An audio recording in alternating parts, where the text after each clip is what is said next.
Greet you in the words of Assalamu alaikum, which means peace and blessings be upon you.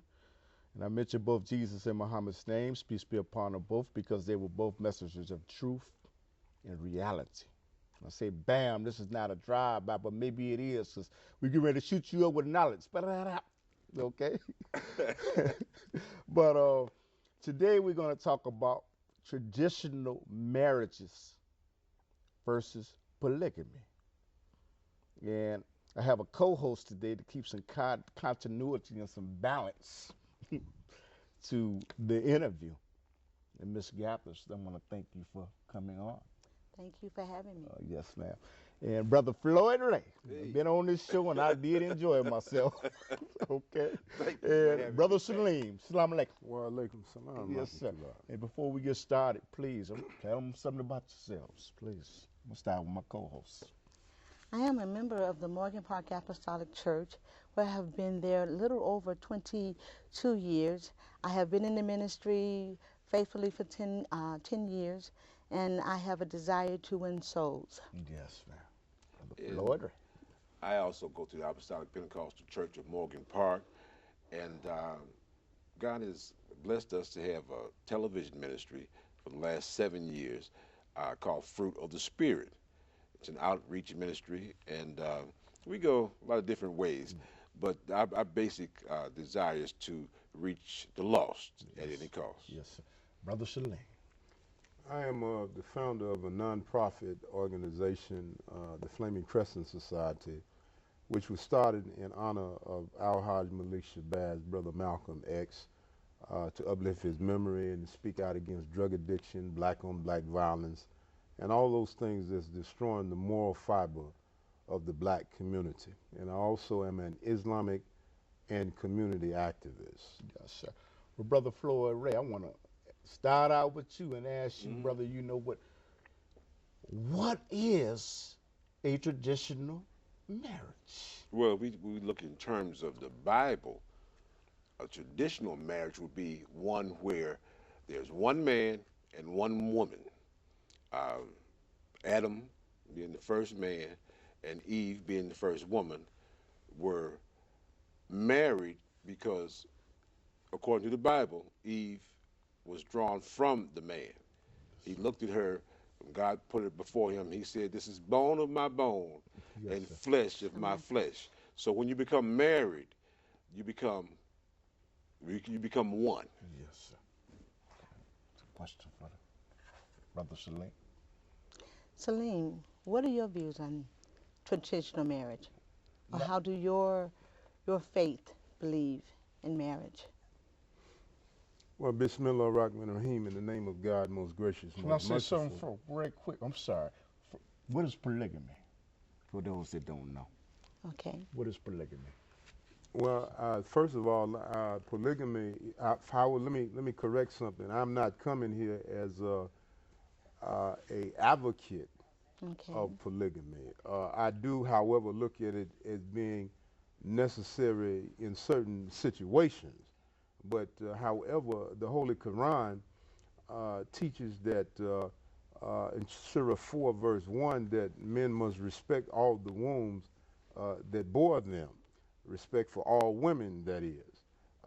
But in speaking of marriage, the Holy Quran teaches that God made men and women to dwell together with peace and tranquility. The Prophet Muhammad taught that, following the teachings of the Holy Quran, that a man is really not capable of having a heart that he can give out to more than one woman. But as I said earlier, in some situations, according to certain traditions in the Middle East, and even going back to biblical times, you know, we see that Abraham, Prophet Abraham, had more than one mate. King Solomon, according to the biblical scripture, had many wives. And we can go on down the line, you know, looking at the lives of certain prophets. But one of the things that we need to understand in these modern days and times is that many people have many misconceptions about polygamy. It is not to fulfill just the lust of men, but it is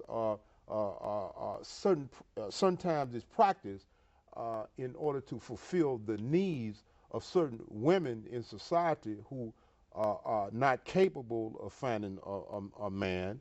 In certain situations, a man is in a situation where his current wife is sickly or ill, and he has natural functions to fulfill.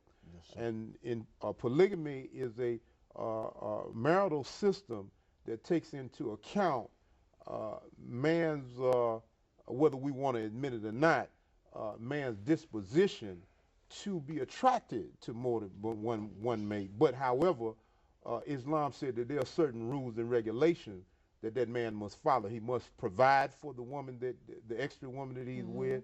He must take care of any children that is born. It's not a slam bam, thank you ma'am type of thing. yes. Right. And brother Floyd Ray, would you say, from a Christian perspective, that it is wrong? And I would like to ask you, would you perceive that there's more women on this earth than it is men? Well, in terms of quantity, you have more women. That's a known fact. Okay. But in terms of quality, as far as I'm concerned, like my brother said, a man doesn't have room in his heart for more than one woman. You can hardly take care of one woman. Okay? Excuse me. It's hard enough dealing with the emotional stress, dealing with the rudimentary fundamentals of having a one-on-one relationship with one person. Now you're talking about 3, 4 different relationships, not in the same house, because I understand, although you all practice polygamy, it's not in the same house. You have 3 or 4 different houses set up. And, you know, from a male perspective, one man, should I say one woman, is more than enough. If she's the right woman for that man, Okay. he can't handle more than one. I have a question because I need to know, and I think the viewers would like to know, how do the women feel about the relationship, having other women outside? Because if it was just me, I think the inside of me would be kind of riled because I'm kind of territorial like men. I like one-on-one. How do the women feel? Well, again, I didn't come on the show to, I'm not seeking to have 3 or 4 wives myself. Okay. It's a smart brother.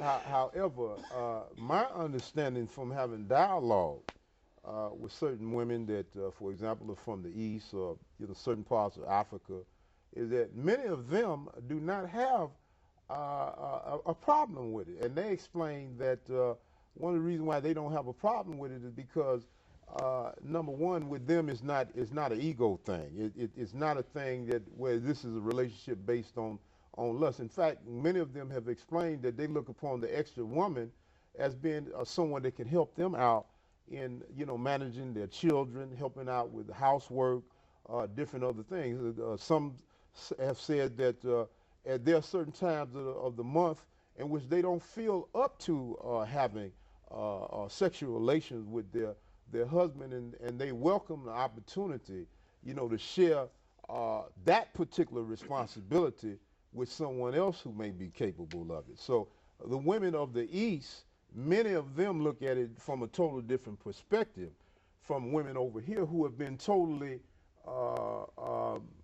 inculcated into a new culture, that is the Western culture, where something like, of that nature has been made taboo.